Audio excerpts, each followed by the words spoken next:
ขั้นกันพอดีไล่ไม่ออกมันจะได้มันบอกมันต้องใส่ท่อเที่ยวกัน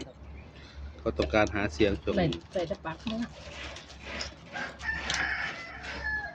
ตายตั้งร้อยกว่าคนบุญเนาะให้มันตายหน่อยๆรวยๆเนาะคนนำสมเนาะอันเรื่องห่วงสมบัติเนาะคือว่าพอออกจากบ้านคนเฒ่าเนาะนี่บ่ทันกินมันท่วมน้ำผ้าบ้าอะไรบางทีมันไปไวด้วยเหรอแมนอยู่ต้องเจอไปไหวมันก็บ่ทันจริงเลยเพราะว่าคนผู้เฒ่ากันอยู่พวกบ้านสมบัติบ่อยากออกมันบ่ท่วมแห้งคนไหนก็สิว่ากินพอมันขึ้นมัน คืออะไรคือมะพร้าว มันบอกเขาลงติ๊กต็อกน้ำมายังบ่หูเลย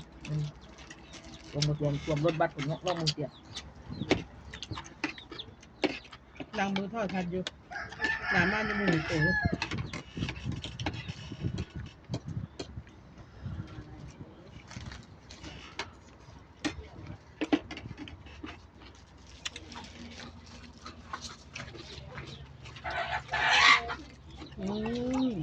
ทุกใจ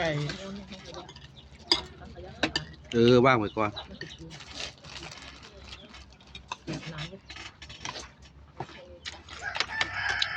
ว่าเนี่ย